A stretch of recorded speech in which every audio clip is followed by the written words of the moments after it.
Pá, beleza, vamos falar hoje aí de poder disciplinar, né? Dando seguimento aí às aulas de direito do trabalho, aulas, esses vídeos aí que eu faço explicando as coisas. Falando de poder disciplinar, é aquele poder que o empregador tem de impor sanções disciplinares aos seus empregados. Punições, né? Punições disciplinares. E para isso, o empregado ele tem que ter cometido uma falta, né? Existem faltas que vão sendo cometidas, umas mais leves, outras mais graves, mas de modo geral, o que vai determinar se a falta é grave ou leve é um índice subjetivo do empregador. Então não dá para afirmar com certeza se chegar atrasado é uma falta leve. Para empregador, tem certos empregadores que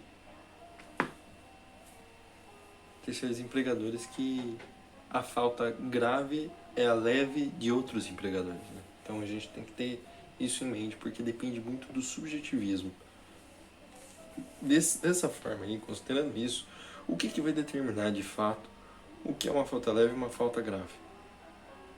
Muito bom observar a jurisprudência, porque, a título de exemplo, se um cara quer reverter uma justa causa, que é uma dispensa motivada por uma falta grave,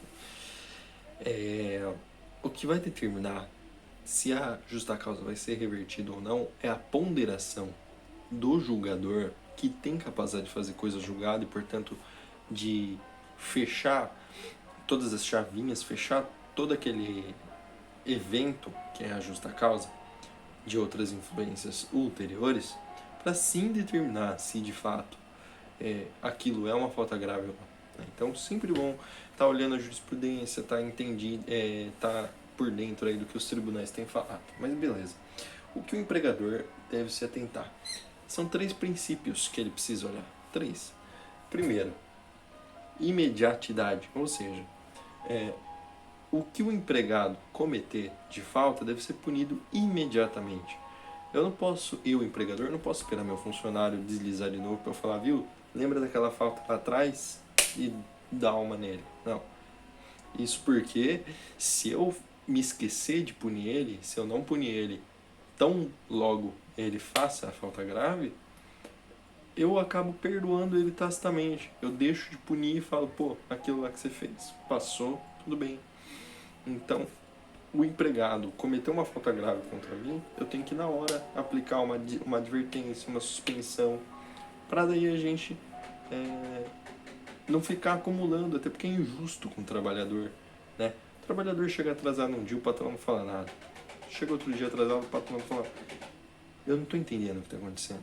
Mas chega atrasado um dia, no outro dia, o patrão não fala nada, não fala nada, não fala nada. Então isso vai sendo perdoado tacitamente.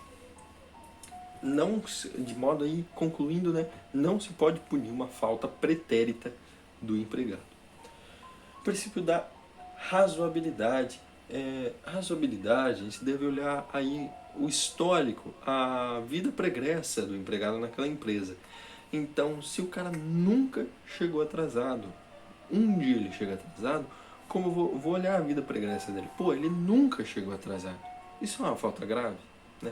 Justamente aí entra o subjetivismo de analisar isso e considerar. Na minha ótica, eu acredito na ótica da grande maioria aí, iria observar assim, pô, o empregado tá há 12 anos na empresa, nunca cometeu uma falta grave, nenhuma falta leve, nunca cometeu nada. Nunca teve nenhum deslize muito grande. Aí um dia ele comete uma falta média. Isso realmente vai ser uma falta média? Observando aí a vida pregressa do empregado? Então, esse princípio deve ser levado em consideração também. Outro princípio, o princípio da proporcionalidade. Esse é o mais importante, né? A punição deve ser proporcional à falta. O cara chegou atrasado, eu vou lá e dou uma justa causa nele. O cara chegou atrasado uma vez, dou uma justa causa nele. Ao mesmo tempo que, pô, o funcionário tacou fogo no banheiro da empresa. Eu vou dar uma advertência nele, pô, né? O empregado estava fumando na área de combustíveis. Eu vou dar uma advertência verbal nele? De todo modo, não. Para cada falta, o empregado deve ser punido e isso deve ser reiterado para que haja prova, né? Justamente aí do que eu falei da imediatidade. Se eu não vou punindo as faltas do empregado, eu não crio prova documental hábil para provar que de fato a vida pregressa. Aquele empregado é ruim, é desonrosa, tem uma conduta desabonadora, né? Espécies de punição, aí sim nós vamos falar. A advertência pode ser verbal ou escrita. O empregado, quando ele pega e assina a advertência, aquilo não significa concordância, aquilo não significa que ele realmente reconhece que ele cometeu um erro. Aquilo tão somente se limita a declarar ciência de que ele está sendo advertido. A suspensão também temos, de 1 a 30 dias.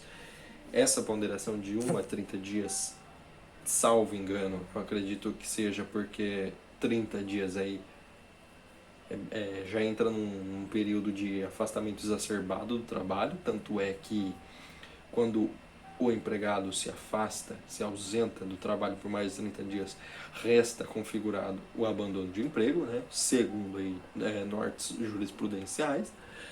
E por último temos a pior das hipóteses, a pior das sanções que é imposta ao empregado, que é a demissão por justa causa. Ela retira uma grande parte dos direitos do empregado e acaba prejudicando o empregado porque ele não consegue se alavancar no mercado de trabalho. Isso é uma opinião minha. Mas, por outro lado, nós temos que considerar assim que o empregador não está obrigado a se sujeitar às faltas graves cometidas pelo empregado e não fazer nada, né? Tem uma outra pena, que é a multa pecuniária, mas ela não é aplicável aos empregados comuns, ela só é aplicável aos atletas de futebol. Neymar, Messi, só se aplica a esse povo aí, porque eles têm grana. E não dá para você dar uma suspensão no Neymar, né? Então é mais razoável aí entre essa punição aí de forma complementar para poder fiscalizar, para poder disciplinar os jogadores de futebol. Até porque eles ganham dinheiro pra caramba. E nesse sentido aí que eu falei de imediatidade, razoabilidade e proporcionalidade, dá pra gente perceber que não existe uma gradação. Eu não preciso ter 3 advertências para depois suspender, para depois de 3 suspensões mandar por justa causa. Basta seguir os princípios. Ora, se o empregado cometeu uma vez uma falta gravíssima, eu não vou precisar esperar dar 3 advertências, depois dar 3 suspensões, depois não vai para dar uma justa causa. Então não existe isso. Não existe de colocar uma gradação. Primeiro vai ser advertido, depois vai ser suspenso, depois vai ser demitido por justa causa. Não. Isso deve ser seguido segundo os princípios que eu acabei de mencionar. Então, se o empregado tem um ótimo histórico e comete uma falta grave, ele deve ser punido com a punição proporcional a uma falta grave. Ora, igualmente, isso para outras faltas e outras punições. Quando a gente fala da suspensão, né? A suspensão de trabalho por mais de 30 dias importa rescisão injusta de contrato de trabalho. Mas o que eu mais quero falar disso aí é que quando o trabalhador é suspenso, ele ganha menos, ele passa a ganhar menos no salário dele naquele período que ele foi suspenso, porque ele perde os dias trabalhados, em algumas empresas não pode receber a cesta básica, vai perder aí o descanso semanal remunerado, então ele perde direito sim.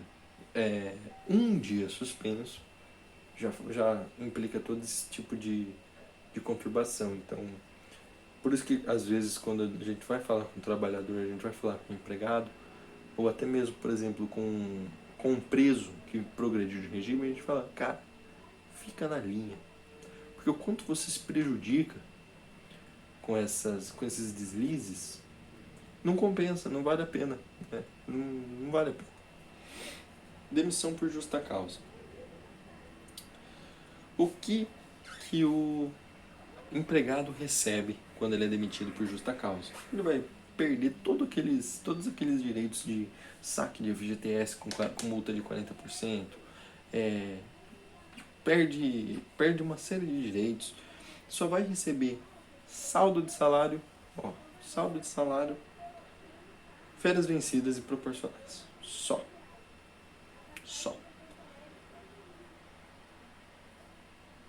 As causas que dão origem à justa causa estão elencadas no artigo 482.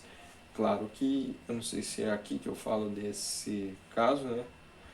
Mas vai ter uma aula só para justa causa, só para as causas que dão aí ensejo à justa causa, que é o artigo 482 da CLT. Esse 482 é um rol taxativo, então não tem nenhuma outra hipótese que pode ser aplicada à justa causa, mas somente quando está dentro daquele rol. E eu até me perdi aqui. É a pior das punições, né?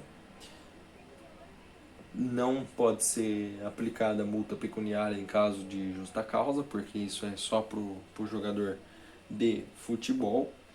E